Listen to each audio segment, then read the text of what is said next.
disgruntledduck.com. Hi guys, welcome back once again. Thank you so much for joining me. It's Rob's Scale Model Workbench. I'm Rob. Another review video, as they seem to be the most popular videos I'm doing at the moment. This one is the German 8-ton Semitrack Flakvierling. Oh, someone's going to correct me on that. People always seem to correct me when I make a mistake, which is quite good because I make a hell of a lot of mistakes.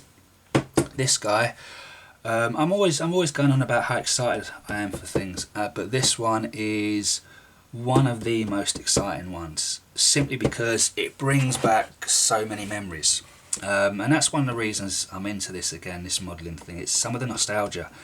It reminds me of when I was growing up, how simple life was back then, just building models, not worrying about paying a mortgage and all that junk.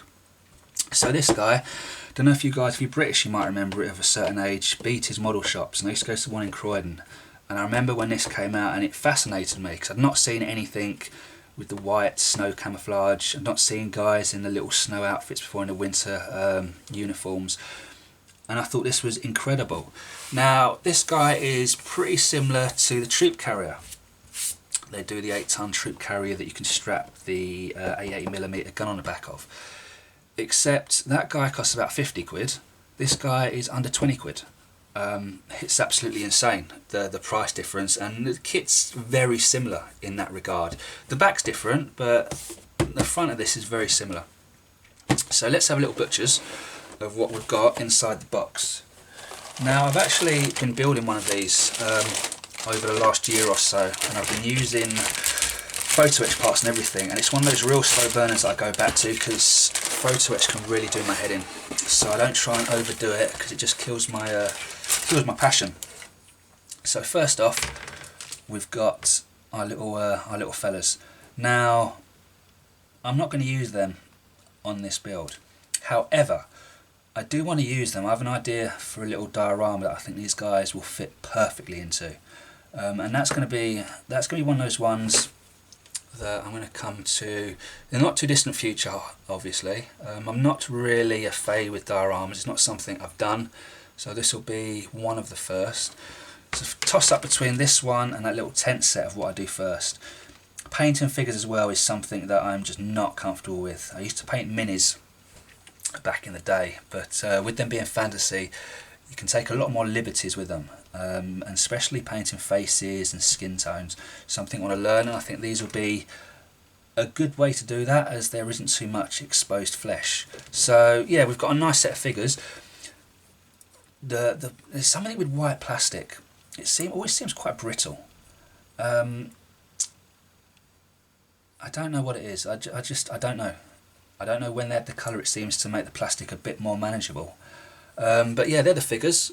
It's a nice little set of figures. It's what, 1970s Tamiya, I think, so don't expect to be blown away with the detail, but there's enough in there to do a good job, I'm hoping.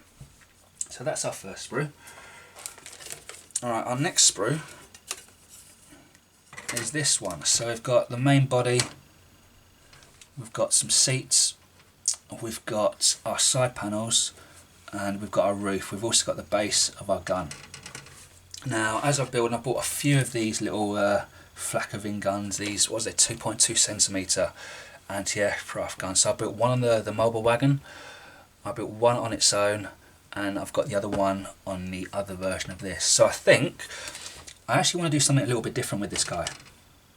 I'm not going to tell you what at this stage, but yeah, that's something to look forward to. I'm going to do something a little bit different. I've also got some mesh, so these are going to go in these little side panels.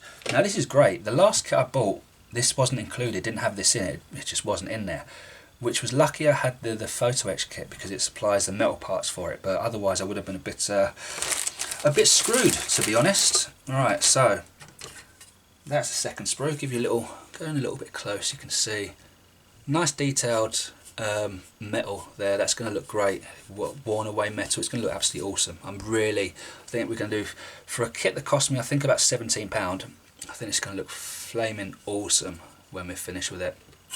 Really looking forward to it. Got our rubber tracks, nothing to write home about. They're quite chunky, they look alright.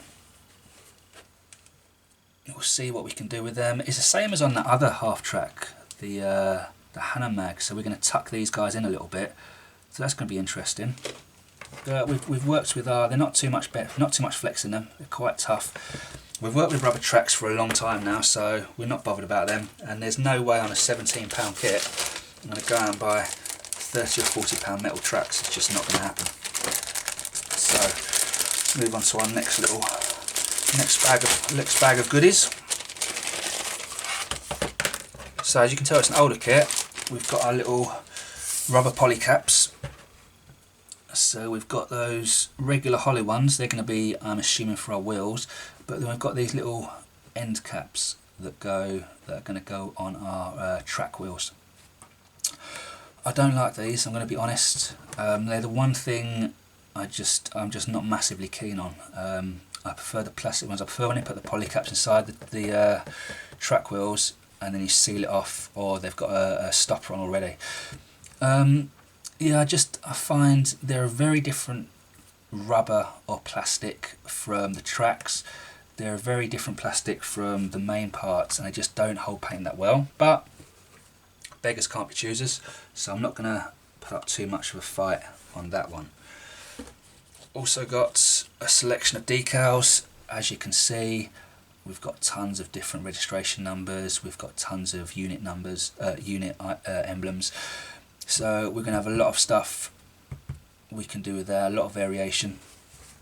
We'll look into our little instruction manual, because obviously we've got our winter camo we can do, but I'm sure there's going to be some other variants and some other paint schemes. I'm definitely going to be using a different paint scheme on this one from what the box shows. So here's our wheels, again 1970s Tamiya kit. You can expect what you can expect. Very minimal flash, they look beautiful, lots of detail, clean, crisp. You're not going to be disappointed with this kit for £20.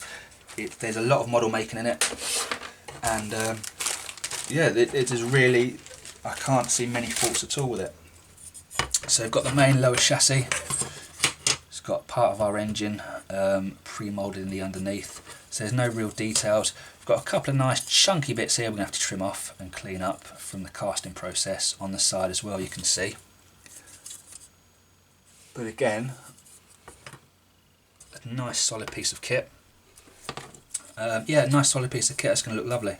All of this so far is looking really, really nice. Right, again we can have this guy open top, or we can have it this little lid on. So we've got some of our suspension here, our axles under here, we've got our exhaust, parts of our engine that's going to show. We've got all our bits for our dashboard in the main cab here, the bonnet. We've got our side panels here. Now realistically you could get aftermarket, you could stick an engine in this, you could open up the bonnet. There's so much you can do if you want to do it. We're going to keep this one simple.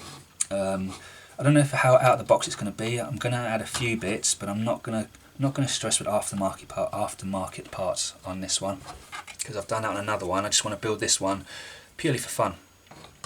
So there's our next sprue of parts. Now I know some people are just, oh, I only build tanks, I only build that, but my goodness, this kit is under £20, and I can't honestly, it blows my mind to think, I can't think of a more value for money kit right now. Bearing in mind, like the Humvee they do, the Hummer, that guy's retailing at about 27 quid or something, and it's half of what you get here. This might be an older kit, but so this is our anti-aircraft gun. If you've seen, I don't know if I reviewed one of these before. I really don't. But there was one, we've built one on its own. You can, I mean, the kit of this on its own is about 7 quid. Bear that in mind. So you're basically paying a tenner for that whole truck. You can easily convert that truck however you want without the weapon. It's just a really cool kit. I can't say enough good things about it. So I've built a couple of these. They're really fun, actually. There's a bit of model making involved. definitely push your skill level up. It's quite a small little kit to get in, and they do come out looking really good. I'll stick up a little link at the top of the screen so you can see what I've actually done previously with one of these, and they do look really, really sweet. 2.2cm guns. Yeah, there's not much to say about that. You've got 3 seats, it spins around, really, really nice. It's pretty awesome. So we might build that up separately just for a little bit of fun. We've got one already. I've got actually one already painted up in a winter camo. It'd be interesting to do one, maybe a desert camo or just a western front camo, something different. So we've got, in the last thing, we've got some real rubber tyres. I do like a rubber tyre. I love them. I think I do. Sometimes it can be annoying painting tyres that are precast in plastic when they're already fitted to the rim. I just find these a little bit easier. Got some screws. I believe this bolt's part of the, if my memory serves me, part of the top and bottom together. Gives it a nice firm thing. And we've got these for our wheels or our axles. So it's a nice sturdy kit. It's not gonna fall apart. So yeah, this is one of those kits I dreamed about getting when I was a kid. I really did. And now I've got 3 of them. And I'm probably going to purchase more because I think they are so super wicked cool. Anyway, so that's today's review. A little bit of nostalgia. Yeah, really, this one really takes me straight back to my childhood. I can remember sitting on the floor on that brown carpet they used to have, looking inside this box and just being blown away. And I think it was at that point that I knew that I'd always be a scale modeler. It'd just be something, it just blew me away. It really blew me away. So that's the 8-ton Semitrack with the anti-aircraft gun on the back. Hope you've enjoyed this review. If you built one of these, let me know. Let me know in the comments if it's been helpful to you. And hit the subscribe button. As always, if you like scale modelling, come and join me on my journey. I was out of this for many, many years, and I've got back into it now, and I'm learning all the time, and there's so much things have changed.